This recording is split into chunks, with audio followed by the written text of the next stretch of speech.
Hi, and welcome to Growing Up Now, a four-part series on adolescent mental health presented by Embrace You.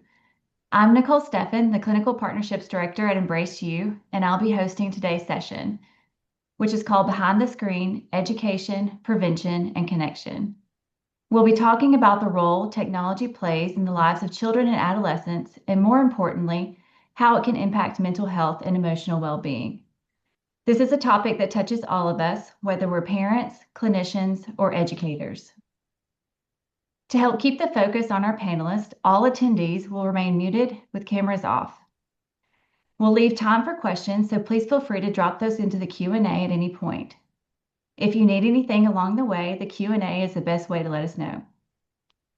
And for any clinicians joining us today, if you'd like a certificate to receive one contact hour for this session, please complete the short survey at the end of this webinar. The survey will also be included in a follow-up email. We hope you come away from this session with insights and practical ideas you can use at your practice, with your communities, or with your families.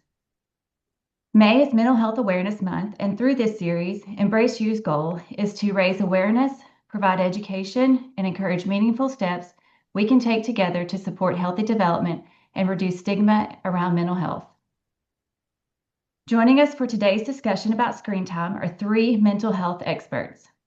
Dr. Lauren King is the director of Southeast Psych Nashville.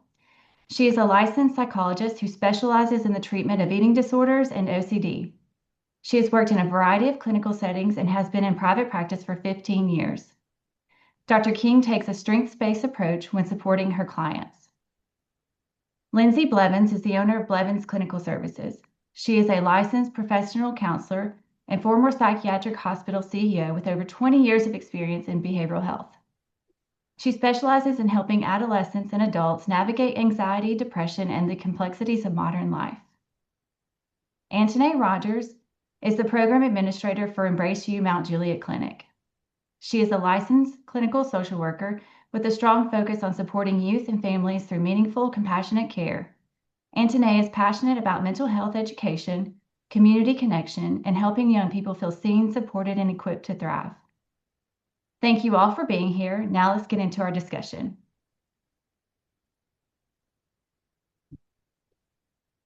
So the first question will be for Dr. King. Dr. King, what are the most significant mental health trends you're seeing in children related to screen use, social media, or gaming?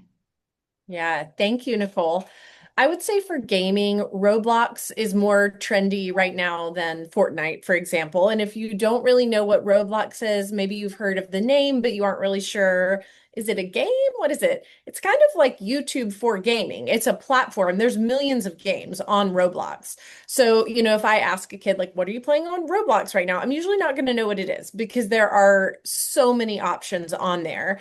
And the issue is that it's a pretty dangerous platform. It's been sort of well documented that there's a good bit of predatory behavior and grooming on that platform. Additionally, there's financial scams, really inappropriate content. And so I would say that that's a really trendy thing to know about in the gaming world. In the social media world, the thing that comes to mind is this idea of looks maxing and kind of hypermasculinity. There's a lot of information on TikTok, on Instagram, and those highly visual social media platforms that are teaching teens sometimes really nutritionally inadequate diets and dangerous behaviors, things like dry scooping, where you just scoop protein powder and eat it dry. There's a lot of content targeting young men, particularly about sort of like having the perfect jawline or the perfect chiseled body, and ways to achieve that. And as an eating disorder professional, that's really the one that stood out most to me.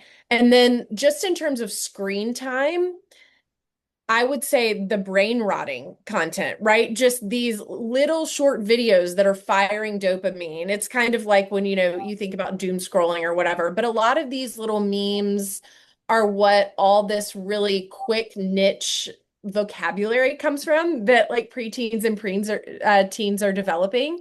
It's just silly meme after silly meme. And after they're done doing their brain rotting, just watching video after video after video of just silly, meaningless content. A lot of teens report feeling very sluggish, low motivation, nothing's fun, kind of like I'm a zombie.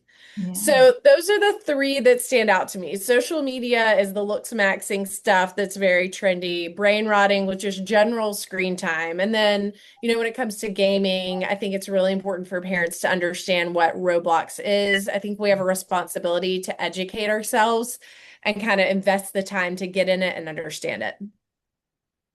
agreed. That's a very insightful response. Lindsay and Antoinette, do either of you have anything to add to that?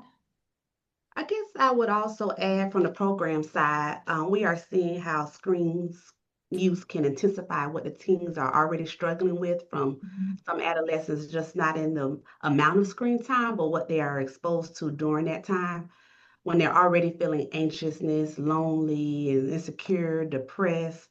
That online content can sometimes reinforce those feelings through comparison, unrealistic expectations, and also that constant stimulation that Dr. King was talking about. So I always tell parents it's just not about the screen time, it's about the screen impact. And so Mhm. we have to pay attention to how the screen is affecting sleep, mood, self esteem, relationships, and the child's ability to regulate their emotions. Yeah. Lindsay, anything you would like to add? No, I think it goes into my next question, so Yeah. I'll save Yeah. Okay. it. So this question is for you, Lindsay. So how does constant connectivity impact emotional development and self-regulation in children and teens? Yeah, so I think they both kind of touched on it already. You've got this influx Mhm. of stuff that is being thrown at you, right? And for kids, it's their escape from reality for the most part, right? All of the videos that you're watching, the gaming that you're doing, is causing anxiety, it's causing depression, it's causing issues with the dopamine levels, right? That are fluctuating in your brain, and specifically when it comes to like that self regulation, right? Like, how do you develop these internal coping mechanisms and these skills that you need to learn, and that you really do start learning at a young age, right? How to self soothe, when you're finding yourself getting upset.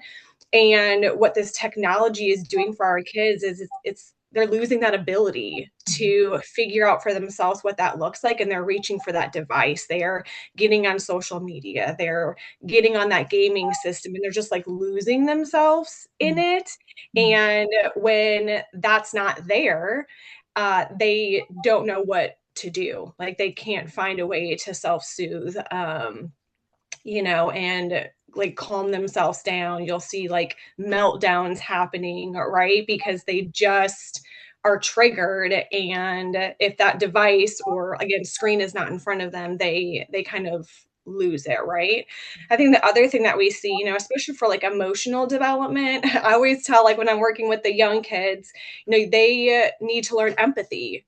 So you're playing with a kid outside, push them down, right? Maybe not maliciously, but they fall in some way. Like, you see them cry, or you're doing something to hurt their feelings, and you're like, oh my gosh, like, I see that you're upset, and you're learning something from that. These kids who are finding most of their social interactions in front of a screen are losing that connectivity with the other people that they're relating to. Mhm. And so they're not learning that, um, the ability, I guess, to understand those social cues, those things like that, and that's impacting their emotional development and their ability really to function. Yeah. Yeah, Lindsay is right on the money with that. That, it's robbing them of building the muscles of good coping skills, Mhm. that they need to be learning developmentally. They should be taking healthy risks, trying things and failing, developing resilience, having big feelings and learning how to deal with them. But also, that downtime away from the screen is a time when kids should be doing soul stuff, like figuring out Mhm. who they are and developing a good sense of identity. And I think it's robbing them of that as well. Yeah. I imagine it also robs them of some imagination time, like some play time, some creativity Right. time. Yeah. Yes. They don't know Dreaming. how to be bored. Mhm. Yeah. Correct. Yeah. Yes. Yeah. Yeah. Yeah. I actually can totally relate to that. I doom scroll with the best of them. So, I can totally relate to that. Yeah. Antoinette, did you have anything you wanted to add? No, I think Lindsay Okay. touched on the point, especially with that. I guess with our kids in our group therapy, we provide teaching self-regulation as a skill. And I feel like teens still need the opportunity to be bored, to problem solve, to tolerate frustration, to learn how to disconnect without feeling like something is wrong in that Mhm. moment. So if every moment that they're having of the boredom or the loneliness or the anger is immediately filled with strolling and gaming and or messaging and consuming all of that in, they may not get much practice learning how to calm their body and work through those feelings that they're having. Yeah, those are very important skills to have, especially as you grow and develop. This next question is for you, Antonay. What should parents understand about how algorithms shape a child's online experience and influence mood, behavior, and self-esteem? I guess one of the biggest things parents should understand is that children are not all seeing the same content or the same internet.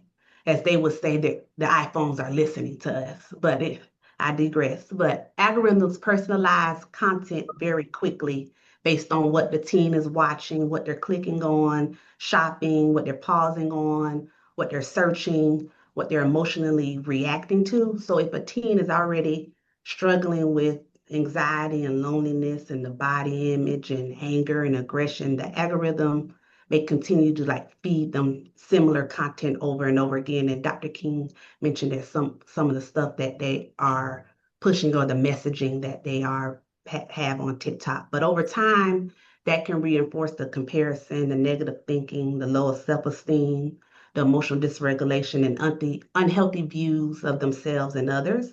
So I think parents may think their child is just strolling videos, but in reality, it's the content that may be shaping how they view beauty, their success, their friendships, relationships, and their own identity. So I don't say that to make parents fearful, but to encourage them to stay engaged, ask questions like, what kind of videos are you watching lately? How do you feel after being on that app? Curiosity can give parents more insight than criticism. So good. Love that. Mhm. Yeah, I think the other thing too that I've been hearing a lot about, obviously there's lawsuits that are happening, with social media companies and that sort of thing. People have been researching it, especially these algorithms that I feel like are getting they're scary. So I'm not even going to go down that rabbit hole. But you're picking, when you join these, whether it's TikTok or any other social media platform, you're saying, I'm this age, here's some of my interests. So they can start, feeding you some of these videos. And what I heard recently was, they were pretending, right? Obviously, these adults saying, I'm 13, I'm clicking on all these, rainbows, butterflies, kittens, like all the things that I like, right? And they have it go live and the algorithm is still feeding them all this negative content. It's not rainbows and sunshine and kittens and cute little chicken videos. It is stuff about body image and eating disorders and things that for that age they may not be aware. Well, we hope they're not aware of. They probably are, but it's feeding them this negative content that has nothing to do with anything that they said that they've liked or things like that. So I agree with Anthony. Parents really need to be aware of what their children are watching and what these algorithms are feeding them. Yeah, that's very interesting. I was listening to a podcast yesterday, and one of the speakers mentioned that we watch our kids and supervise them everywhere except for online, and that kind of made me, think a little bit, oh, wow, we watch them everywhere we go, but we don't do a lot of monitoring sometimes online. So very interesting. Okay, Dr. King, this next question is for you. What digital literacy skills should parents be intentionally teaching to help kids navigate online spaces safely and confidently? Yeah, because our parental controls only go so far, right? We want to have those in place and do our work there, but we know that they're so easy to work around and they don't work all the time, right? So I would say the big overarching concept that we want to teach children is the idea of skepticism. Don't listen to influencers. They are trying to sell you something. There's always a game behind it. There's they are needing their own self-esteem boost or they're trying to sell something. Like, why is that out there? And Understand algorithms, it really affects your brain differently if you have skateboarding videos coming up versus looks maxing videos coming up. And that you're being kind of fed this stuff. Make sure that kids are going, wait, that's fake. That's fake. We want them to be able to say that really quickly. Mhm. The other digital literacy skill that I think is really important is just having very much like a closed door policy on any personal information, right? Especially on Roblox when people might offer, oh, free Robux if you give me this personal information or whatever. Do not give your last name. Do not give pictures of yourself, your birthday, your anything. Nothing about yourself should be given out online ever. And then I think a really good understanding of this idea that their digital footprint lives forever, that what you do online is forever. And that's why we're saying, really no social media under 15, 16 years old, because they just don't have the frontal lobe, capacity to make good decisions and understand the gravity of that. Yeah, agreed. Antonay or Lindsey, do you have anything to add? No? Okay. All right. So this next question is for Lindsey. What early warning signs suggest that screen use is beginning to negatively affect a child's mental health? So I think we touched on content already, right? Like obviously what our kids are looking at can impact their mental health, right? But I think equally as, big of a warning sign is like what happens when they're not in front of the screen, right? And again, it could be a video game screen, like computer, TV, phone, whatever that looks like. What happens when you take it away or turn it off? What's their reaction? I'll give an example. I have younger kids, and you put them in front of the television and they are just like staring, right? And you talk to them and you're like, hey, hello. And they are not even like paying attention to you, right? They're so engrossed in that screen, right? It's, their dopamine being triggered and all those things. And then you turn it off and all of a sudden like this meltdown happens, right? This tantrum, they like lose control, right? And you're like, what is happening here? That is an important kind of sign for people to look at, right? When you get into that older age and you're talking about, gaming or phones, I've worked in a psych hospital before. So this is like obviously extreme behavior, but it can get to the point where they're having these anger outbursts, right? Where they're destroying things because they're addicted, to this screen or this device and things like that. Kids can't function. You take their phone away and they're like, well, what am I supposed to do? You're like, I didn't ground you from going outside or like going somewhere. Like, I just took your phone away. And they like lose their whole sense of like what's happening. So, one, what's happening when you turn it off, right? Are they having an emotional breakdown? Are they getting angry? Do they seem like they're in this brain fog, right?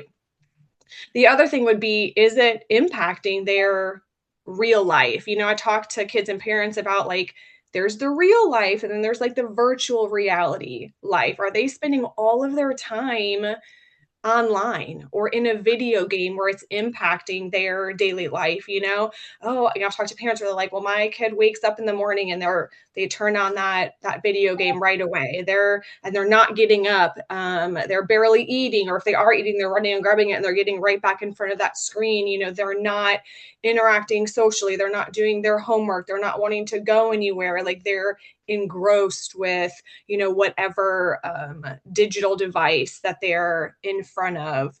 And it can start pretty early in that process. Yeah, I think those are great signs to be looking for in our children. Antonay, what boundaries or tech routines are most effective at preventing sleep disruption, anxiety, or dependence on screens? I think consistency is usually more effective than extreme restriction. Many families feel like they have to completely take away the screens away, but what tends to work best is having realistic routines and predictable boundaries.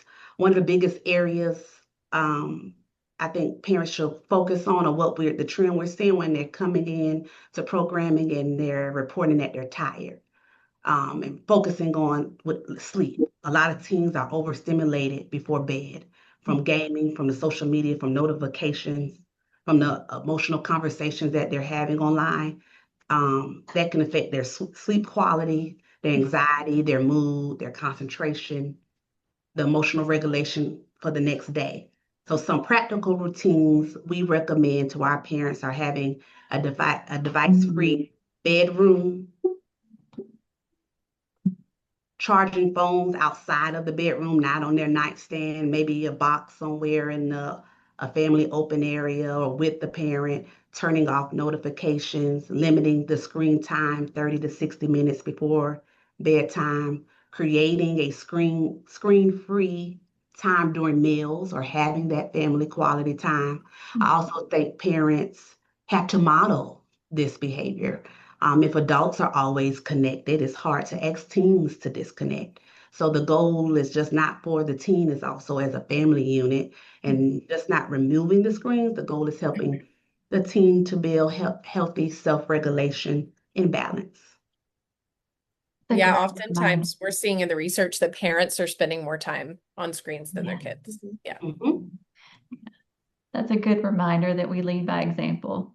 Correct. Yeah. Love that. Okay. Dr. King, how do you recommend parents balance protection, such as parental controls, with building trust and autonomy? Yeah, this is such a great question. Because I think it's so much about preparing the child that there's weird stuff online. You know, it is out there, giving examples of some things they might see, and also saying, even if something comes up that's not an example I've given you, you know, but it makes you feel weird and it looks wrong, come talk to me about it. You won't be in trouble. Let's just talk about it. Really keeping an ongoing, open connection about it, talking about it, bringing it up so that there's no shame, and bringing it up and talking to you and really speaking about it like a scientist, like low emotion, matter of fact. Because if it's heated and emotional for you and you're anxious around it, they're more likely to go underground with it. So yes, do the parental controls and everything, but the way to balance it is the relationship. Yes, definitely with a paired conversation, Dr. King. When a collaborative with the parent and the teen, teens only experiencing the monitoring as a punishment or control, they become more secretive and, like you said, go withdraw in. But if parents explain, my job is to help you keep you safe while also helping you build responsibility, it could feel more of a collaborative effort between the teens and the parents. Trust and autonomy should be gradual. And as the teen shows responsibility, parents could give more freedom, but safety still has to come first.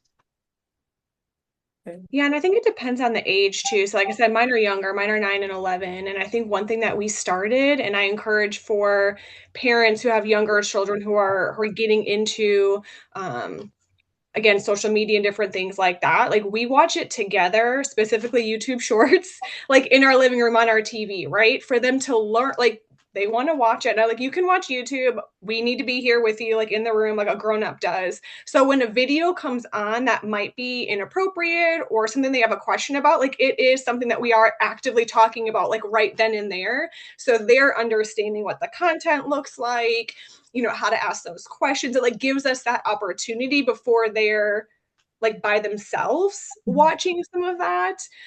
So if you've got younger kids, I highly encourage, like I said, that co-watching to have those conversations before they are by themselves. You know, if you have a teen too, I mean, we're talking about balance, right? And like not hard and fast. You can't just take it away, especially if they've had a phone or been looking at social media for a long time. Like then you get into that whole like sneaky time and, you know, they're trying to, you know, hide it and things like that. But just having conversations, being open, you know, I don't think all kids understand like everything that you see on the internet isn't real, you know. So Dr. King mentioned like, you know, making sure they understand those aspects and just being open and honest with that and modeling good. behavior.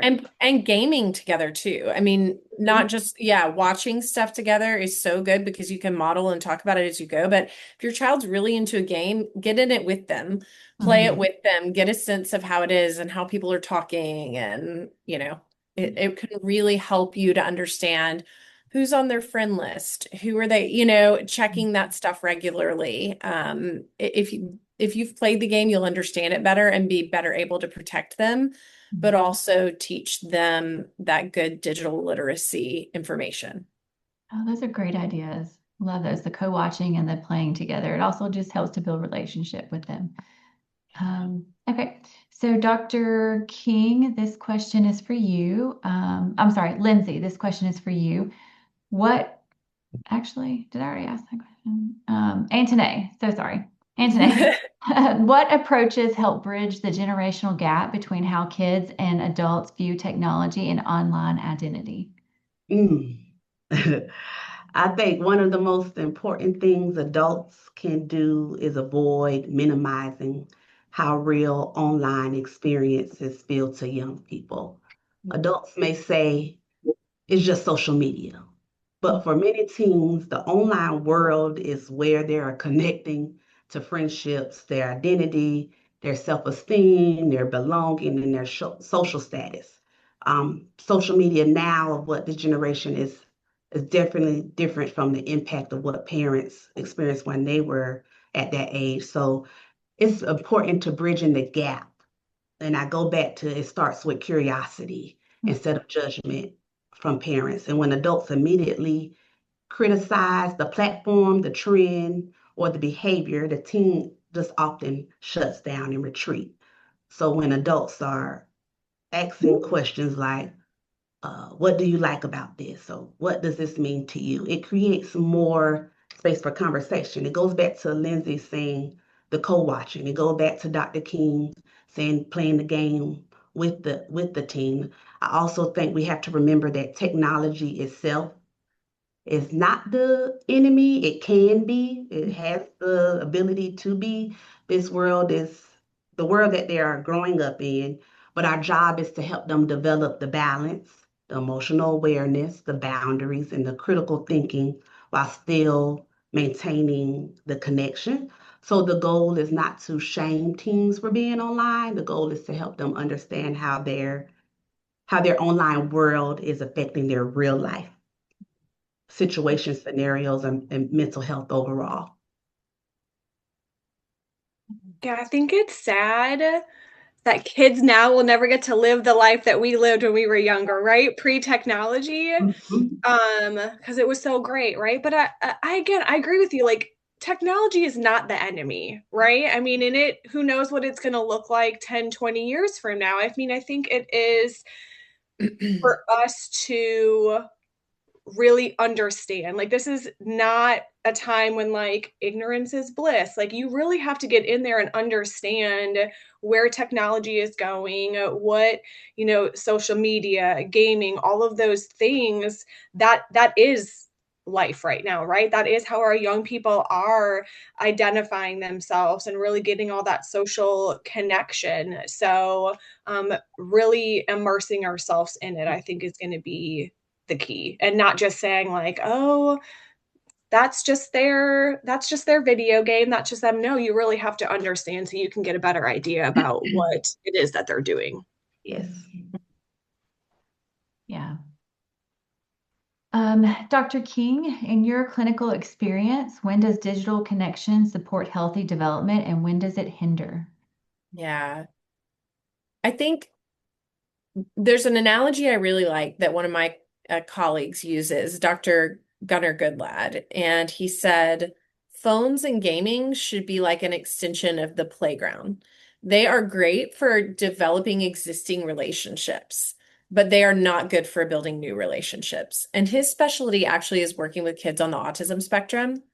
And he said, I would even, because I said, well, a lot of people feel like, technology is a great way for them to make friendships. It's a little easier if they're feeling lonely at school and social skills are difficult. A lot of people would say this is a great way to meet friends. And what he said is, I would rather them meet one kid in person and almost do parallel play than meet someone in the online world. because it does not further relationships. It's not actually good for them, right? And I think similarly, you know, it's good to learn how to like garden through a video on YouTube, but it's not great to doom scroll on TikTok, right? So it's also about it's who you're connecting with, but it's also the quality of the online content. You can really benefit and learn from high quality online content. But if it's just silly videos that are making you feel terrible after you watch them, clearly not helpful, not helping you grow as a person or build connectivity with other folks. Yeah, I Antonay, think, oh, sorry. go ahead. I was just going to say, I want to add to it a little bit. We're talking about, all the things that we need to be mindful of. What can we do as parents? How can we, see the warning signs? What can we do? But I think it's bigger than that. Like it is not just like within the household. What can I do? How can I, protect my kids, learn all the rules and like figure out all these things and navigate this slew of technology and screens that are in front of me, right? I think it is something that is bigger picture than that, right? So, outside of the home, like in the community sense, what does that look like?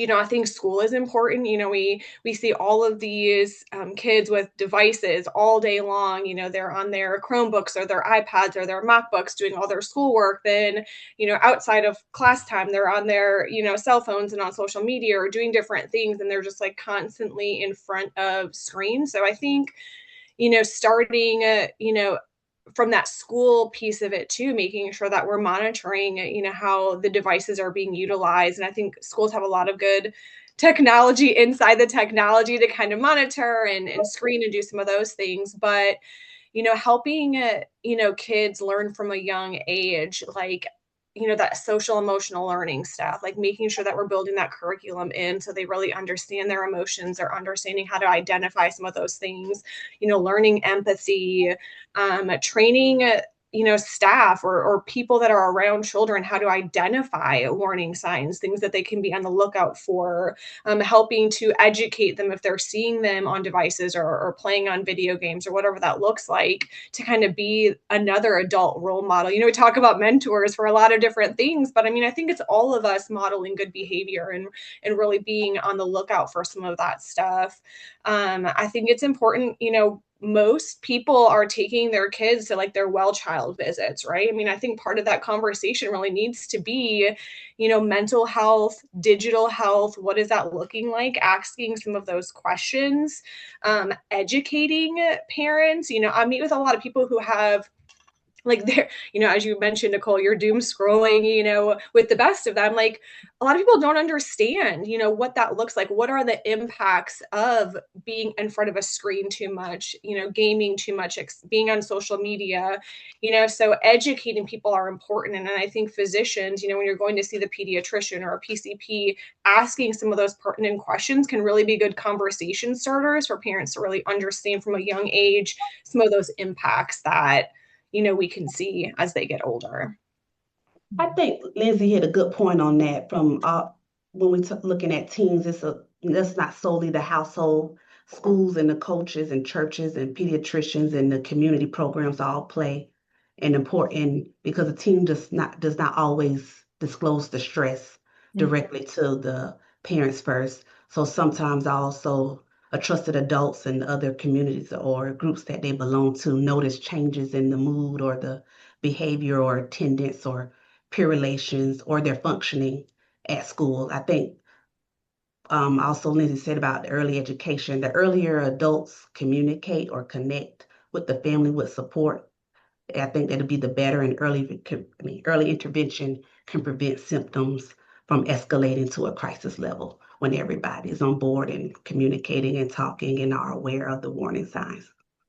Yeah, and I do feel like there's more support for this kind of thing, right? Ever since Jonathan Haidt's book, The Anxious Generation, like there is more awareness. It feels like you're not the only parent setting rules and setting limits, and schools are going, phone free. And now there's all this research on hey, they're not really learning that well from screens. And the first year schools take screens away, kids actually perform worse academically, but the second year they start to have improvements. So I think there's some of this stuff actually headed in a good direction, which makes me feel really hopeful. Yeah. Yeah, I think someone was telling me about it's called like the tin can for like younger kids. They're kind of like the home phone coming back, but a little bit different. Like forming those communities. I think oftentimes, again, my kids are younger and they're like, I want a phone. I'm like, but what for? Well, so and so has one. Okay, but what do you need to do on it, right? I mean, I think it's just it's that FOMO, right? Like I'm missing out on something. I don't know what that something is, but I want it, right? So getting that community around you of other, parents, other kids of the same age, and really creating those real world opportunities to engage with stuff outside of, the screen. Mm-hmm. I think also Lindsay put a good point about when, I guess, the right age or the perfect age. But I think it's one per. I don't think it's one perfect age that fits every child. It's usually more important than age alone. I think some of the things I encourage parents to look at is their emotional maturity, that impulse control, that responsibility piece, the honesty, the sleep habits, the child's ability to like handle limits and supervision. I think a phone should not only be viewed as a privilege, it's also it is also to social pressure, the comparison, the adult content, the peer conflict, the bullying, the constant connectivity to the online world. So I guess before giving a child a smartphone, I encourage families to ask, back to Lindsay, those questions: can my child handle the responsibility that comes with this level of access? I also think introducing technology gradually can be helpful for some families, starting with limited devices, parent controls, and restricted apps before the whole social media access allows children to build like healthy habits over time. So most importantly, back to ongoing conversations matter more than the device itself. And a child's online safety is strongest when the parents are involved. And back to the community piece and communicating openly to maintain connection rather than online monitoring from a distance. That's such good advice. I was going to ask you if you guys have any go-to resources that you tell parents about, like books or any kind of website that you refer to a lot or think would be helpful for parents who are trying to navigate, is this the time for me to give my child a phone, or do I, start with letting them have an iPad? Any resources that you guys can think of off the top of your head that are beneficial for families? Like I said, I tend to follow Jonathan Haidt's research and work probably the most closely on this stuff. Okay. Yeah, I agree. He has a new book that came out too, geared towards children. I would say, I don't know, 9 to 12, 13-ish, called The Amazing Generation. So kids can also read and engage and kind of understand, like, from their perspective or their point of view, kind of what all of this looks like. So I definitely encourage that. I think if you have older kids, there is a website, Screenagers. They had a documentary that came out many years ago when iPhones kind of started to come out, and I think updated it recently. So if you've got like older kids, that's a good resource to kind of look at to get some ideas for teens. Common Sense Media has some information about like younger ages. You can always look at different websites that give you ideas for how to create like a media plan for your home. So there are several different ones, and you could probably just Google, media plan, and different websites will pop up where you can input your own information. Kind of like Anthony was talking about, like, are there going to be times when you can't use your device, 60 minutes before bed? Are you going to charge it in the kitchen? So you can kind of put in your own information in there based on kind of some of their guidance that you can utilize for your family specifically. I want to say the American Pediatric Association. Yes, have the Probably family has. media plan. Yep. Okay. So But I for will say too, I know I'm like talking about Jonathan Haidt a lot, but his Yeah. Instagram is always coming out with like what is the latest research on that stuff. So not just his books, but it's weird that a little bit he's like pushing information through social media, even though he's like, we should cut back on social media. And he acknowledges that a lot, but he's like, but this is how to get information out right now. But I would say that account, he is pushing out new research all the time. That's great advice. So what can you either any of you touch on like a media plan, what that would look like for a family, like how you would set that up with your family for those that don't know what that is or haven't, come across that term? Yeah, so I mean it's y'all can add to it too, but it's similar to what I mentioned. Like it's the ground rules for what your family is looking for when it comes to screens. Again, TV, devices, gaming, etc. So it might be time limits. Oh, and let me backtrack for a second. I want to preface it with this. The purpose and really the goal of the media plan is also some like self-reflection from the adult point of view, right? How much time am I spending? So this is not just, hey, teenager, you can't use your phone during dinner and you're going to charge your device in the kitchen at night. This is like for the family, right? What can we all do together to balance and look at our screen time and what that looks like? So as a family, we might say that we're not going to use devices during dinner time. As a family, we might say 60 minutes before bedtime we're not going to be on our screens.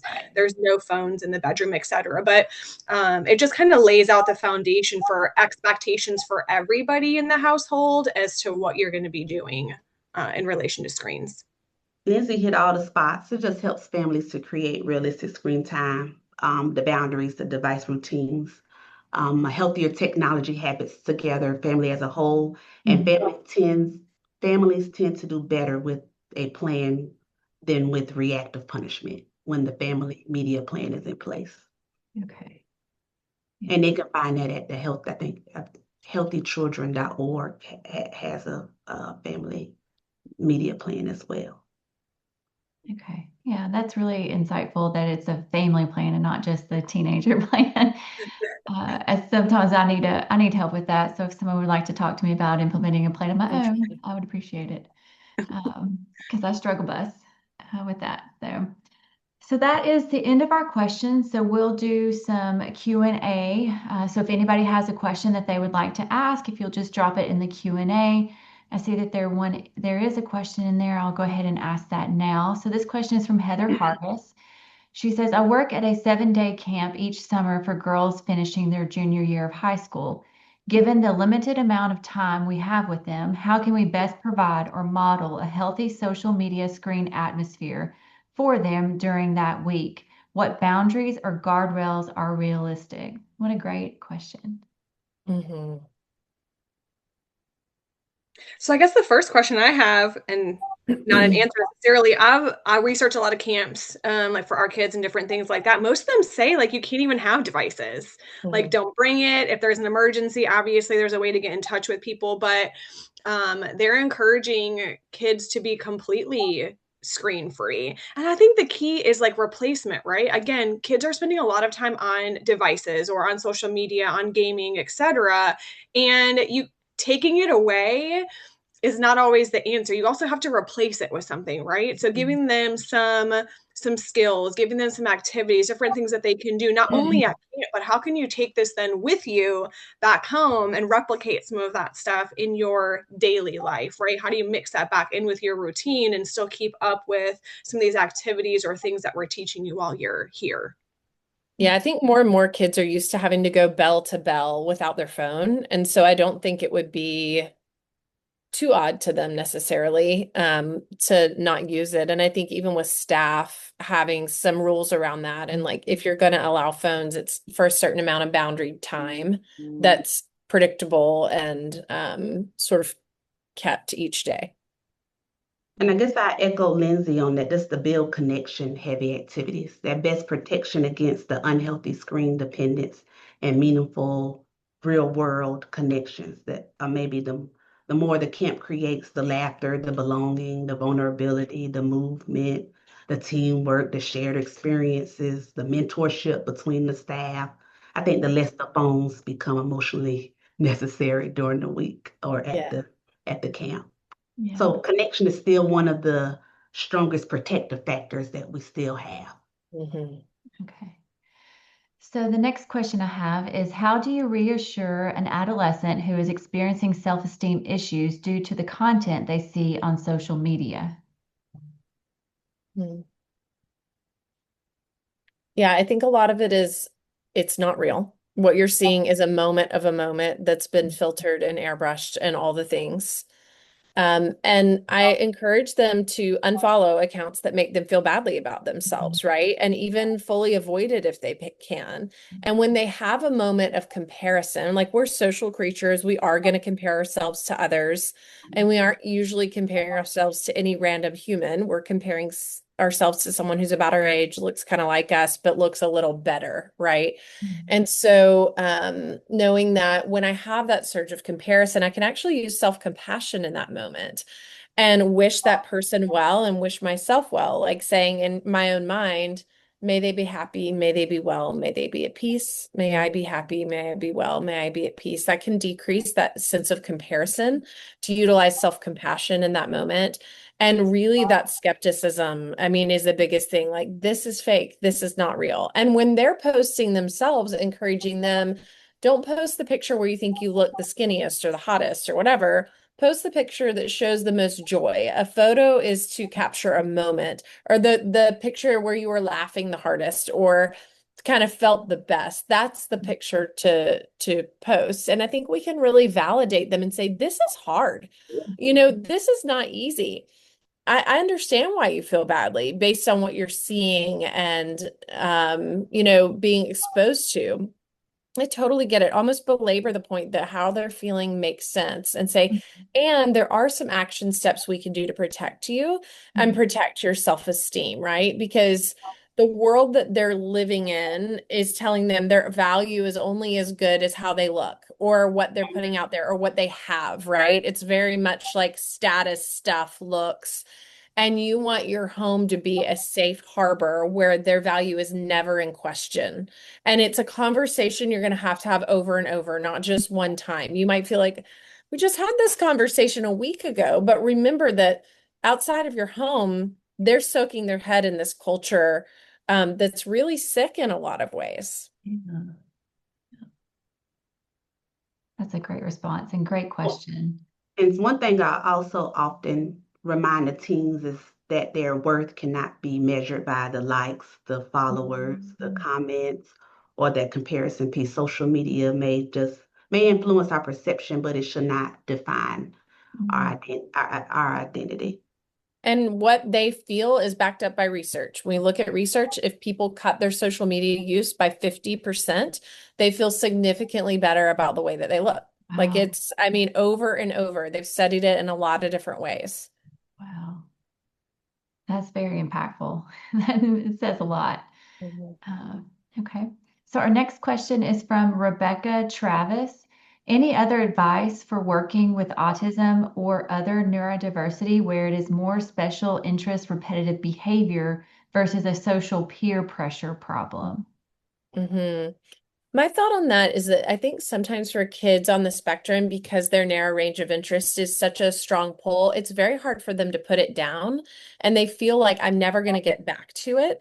And I actually think practicing sometimes, let's go on it, let's go off it, let's go on, let's go off to show your brain you can get back to it later, right? That taking a break from it doesn't mean you can't go on it for 3 more days. So actually practicing over and over doing a preferred activity, doing a preferred, non-preferred can be quite helpful.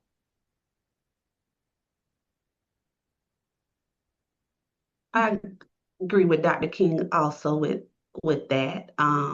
Also creating predictable schedules and transitions around the screen time, giving warnings before stopping the activity, building other interests or coping skills slowly alongside the preferred activity, using visual schedules or structured routines, and also focusing on helping the child tolerate transitions rather than abruptly removing the comfort behavior that's connected to the device. Yes, beautiful. Mhm. Okay. The next question is from Brittany Frederick. Do you believe that neurodivergent children respond differently and should have less social media time?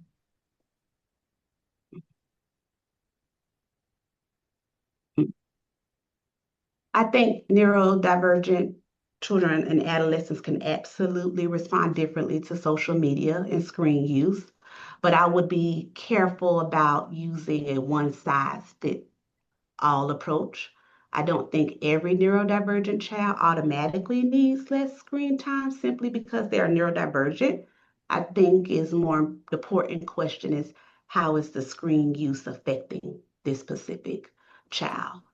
For some neurodivergent youth, online spaces can actually maybe provide connection, community, and creativity, predictability, some social interactions that may feel safer or easier to navigate, of course, with parent involvement or in-person environments.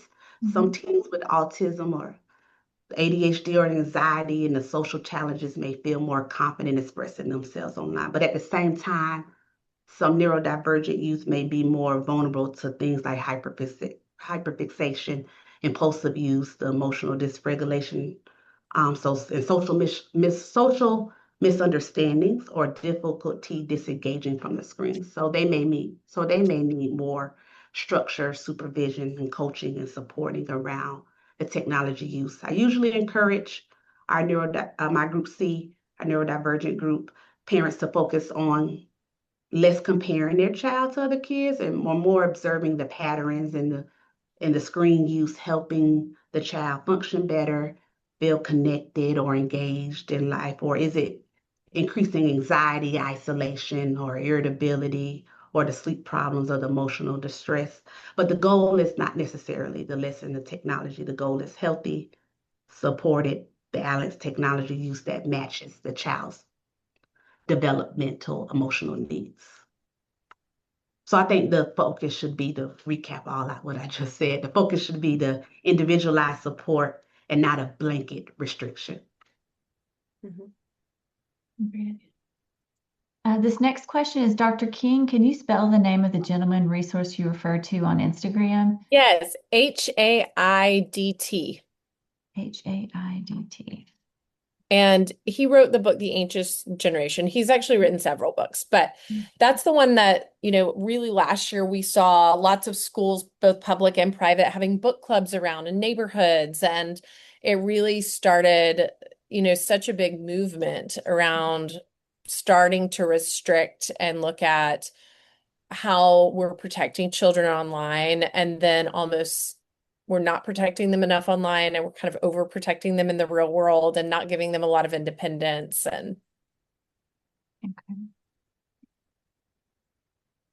one last question we have is, how can parents distinguish between normal teen engagement with technology and behavior that signals a deeper mental health concern? And how can you tell when it might be time to get additional support? I mean, I think regardless of what's causing it, if you're noticing in your child anything that seems to be of concern to you, right? They've got sleep disturbances, they can't emotionally regulate, they appear to be anxious all the time, they've got issues turning it off, like all the stuff that we've mentioned, right? If there's anything that you're noticing with your child that you're like, I'm concerned about this, I mean, I think that's the time to have some conversations, right? With your child, with external parties, whether that's the pediatrician, whoever, to ask some questions and kind of figure out what are some next steps. Because the key is like early intervention, right? Like, let's address it right now. Let's teach you some skills. Let's have some of these conversations. Like when we're starting noticing like little issues versus it becomes a major issue and it's now impacting your daily life. So any little thing I think would be helpful. And truth be told, I mean, I'm a therapist, so I mean, take this with a grain of salt. I think every child could benefit and learn, more about their emotions, right? Whether that's coming from a therapist, coming from someone at the school, a trusted mentor, the parent, whoever. Teaching our children how to feel in their own body is important, right? Internally without external devices. And I also add to Lindsey of all the indicators that she just addressed or for parents to look out for. One of the biggest misconceptions is that support is only for severe situations. So reality, the early interventions is often what helps the symptoms from escalating later. So if any indicators or something that they're feeling, I feel like parents, I tell our parents here to trust their instincts. Great. Thank you for those responses and thank you for those questions. As we wrap up today's session, I wanted to extend a sincere thank you to our audience for joining us today, and a special thank you to our panelists for sharing their time, insight, and expertise. Please use the information listed on the screen to learn more about our panelists and contact them. And if you need a contact hour certificate, please be sure to complete the short survey. Embrace You is an intensive outpatient program serving youth ages 10 to 18 with clinics located across the state of Tennessee.